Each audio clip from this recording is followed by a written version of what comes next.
Assalamualaikum warahmatullahi wabarakatuh. Perkenalkan, nama saya Dea Andriani. Di sini saya akan menjelaskan pengaruh kuota belajar terhadap pembelajaran mahasiswa dan siswa.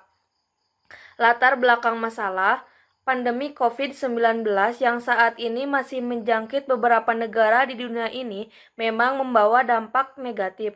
Beberapa hal yang terkena dampak akibat dari adanya pandemi ini antara lain kesehatan, perekonomian, dan berdampak juga terhadap sistem pendidikan. Di Indonesia, dampak pandemi terlihat dari perekonomian yang mengalami penurunan. Pertumbuhan ekonomi pada kuartal 1 2020 sebesar 5,32%. Pertumbuhan ekonomi hanya tumbuh minus 0,1%. Tidak hanya berdampak terhadap ekonomi, pandemi juga berpengaruh terhadap sistem pendidikan di Indonesia. Saat pandemi menginfeksi Indonesia pada Maret 2020, membuat pemerintah memperlakukan berbagai kebijakan seperti PSBB dan melakukan social distancing.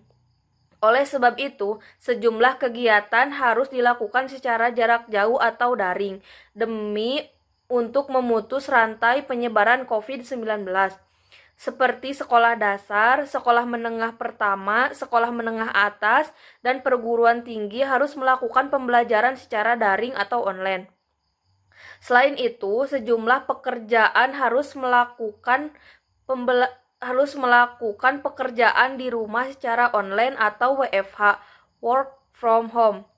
Semula pembelajaran secara online direncanakan hanya selama 2 minggu. Tetapi karena jumlah kasus terinfeksi semakin meningkat setiap harinya, pembelajaran secara online dilakukan sampai dengan semester berakhir dan saat ini bisa hingga Januari 2001. Pembelajaran secara online akan lebih efektif jika didukung oleh sarana seperti handphone, laptop, atau komputer, dan tentu saja penunjang terbesar pembelajaran online tentu saja jaringan internet, wifi, serta kuota pulsa.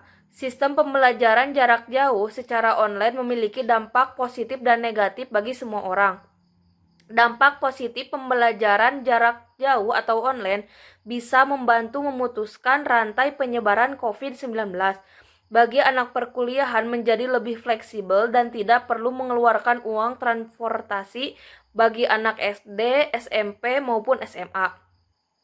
Kekurangan dari pembelajaran online, tidak semua orang mempunyai handphone, laptop sebagai penunjang belajar. Dan beberapa daerah di Indonesia masih ada yang belum terjangkau sinyal. Bagi anak sekolah dasar yang masih perlu bimbingan pembelajaran online kurang efektif. Tidak sedikit orang tua yang bisa mendampingi anak dalam belajar. Boros dalam membeli kuota, banyak anak-anak yang terkadang malah bermain game dan bukan belajar. Bagi mahasiswa kuliah online dirasa kurang efektif dalam menyampaikan materi. Hal ini membuat mahasiswa sulit memahami materi. Selain itu, jaringan internet yang terkadang tidak bagus dan sulit menerima materi. Interaksi antara dosen dan mahasiswa menjadi kurang dan boros membeli kuota. Banyak dari dampak negatif terletak pada borosnya pembelian kuota pulsa internet. Tidak sedikit orang tua banyak keluhan kuota internet.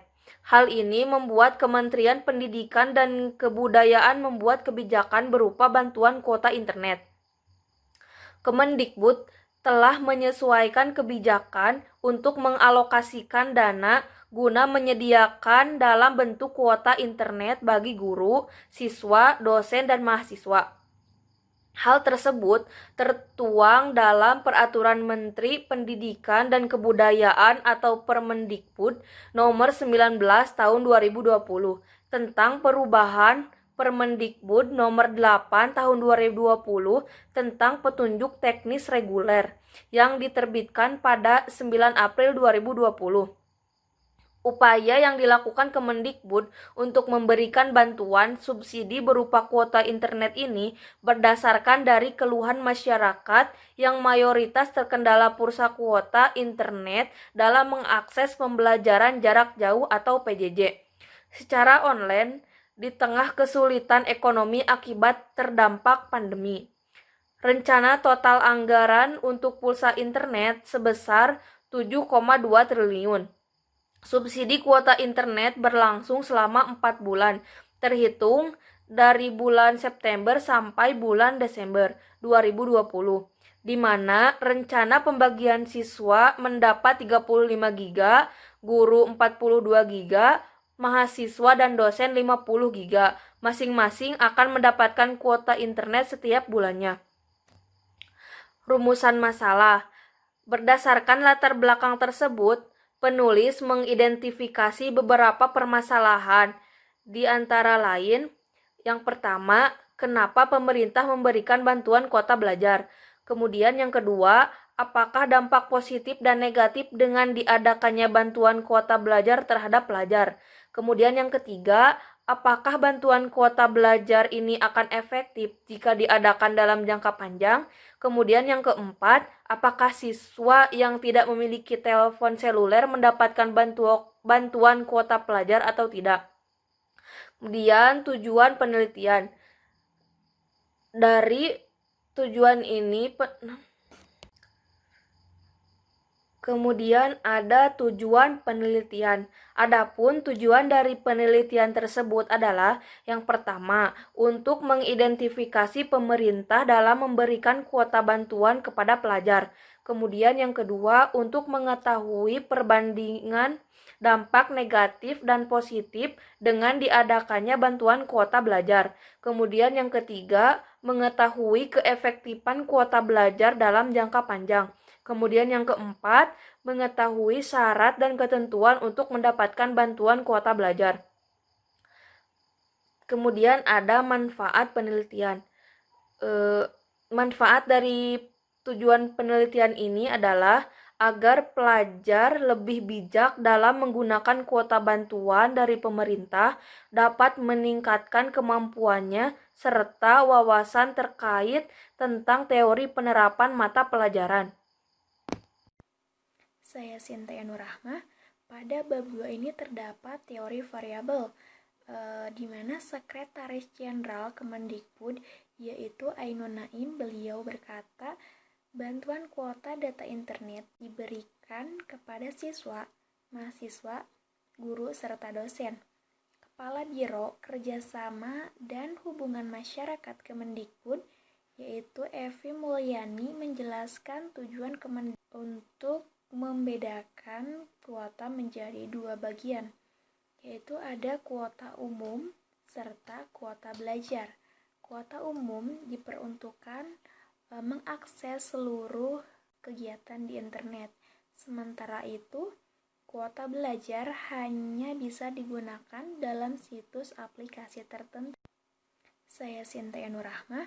Pada bab 2 ini terdapat teori variabel, di mana Sekretaris Jenderal Kemendikbud yaitu Ainun Naim, beliau berkata, bantuan kuota data internet diberikan kepada siswa, mahasiswa, guru, serta dosen. Kepala Biro Kerjasama dan Hubungan Masyarakat Kemendikbud yaitu Evi Mulyani menjelaskan tujuan Kemendikbud. Rumus yang digunakan adalah rumus menghitung korelasi. Untuk objek penelitian, kita mengambil dari para pelajar. Jumlah respon ada 29 orang. Di sini ada format kuesioner, terdapat pertanyaan mengenai kuota belajar, serta pertanyaan mengenai pembelajaran sistem online.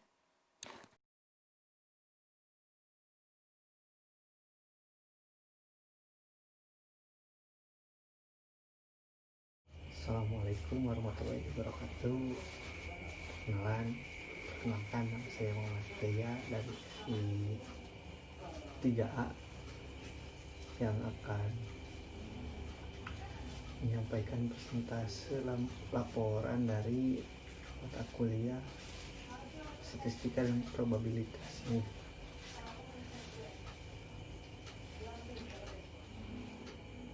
Bab 3 ini adalah bab yang mengisi tentang sebuah pengujian dari penelitian. Jadi penelitian ini diuji ya secara statistika, yang dimana ada beberapa proses pengujian. Yang pertama ada pengujian uji frekuensi dan validitas. Lalu yang kedua itu uji reliabilitas. Setelahnya ada uji korelasi, lalu ada regresi,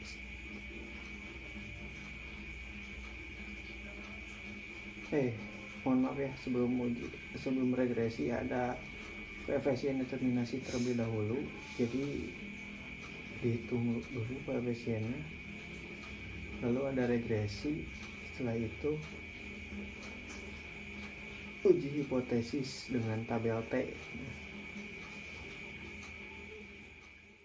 Sedikit catatan untuk tabel pengujian tadi, ada tabel yang namanya tabel PA1. Nah itu PA tersebut itu menandakan pertanyaan dari variabel X, dan begitupun dengan PB yang menanyakan yang menjadikan yang merupakan pertanyaan dari variabel Y.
Nah, kesimpulannya ya rekan-rekan, telah kita ketahui dari tabel T sendiri,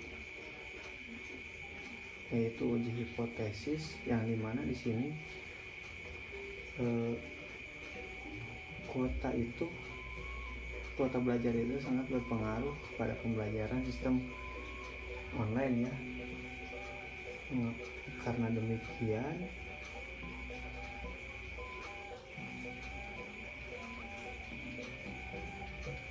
dengan demikian itu akan menjadi acuan ya bagi kita semua yang melakukan sistem tersebut dan merasakan keresahan-keresahan yang berada pada sistem tersebut. Semoga saja sistem ini cepat diperbaiki, baik sistemnya maupun hal-hal yang menunjangnya ya, seperti jaringan serta kuota.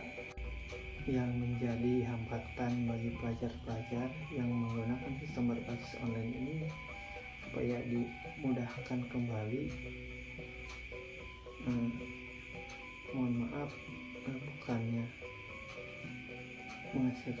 bukannya untuk merendahkan daerah yang terpelosok, cuman orang pelosok itu biasanya terhambat oleh jaringan atau koneksinya seperti itu ya. Semoga saja pemerintah kita cepat memperbaiki sistem ini untuk orang-orang yang terpelosok seperti itu, karena dia juga harus belajar gitu kan, ada hak manusia untuk belajar pada dirinya. Mungkin cukup sekian dari saya. Bila taufiq wal hidayah. Assalamualaikum warahmatullahi wabarakatuh. Mohon maaf bila ada salah kata.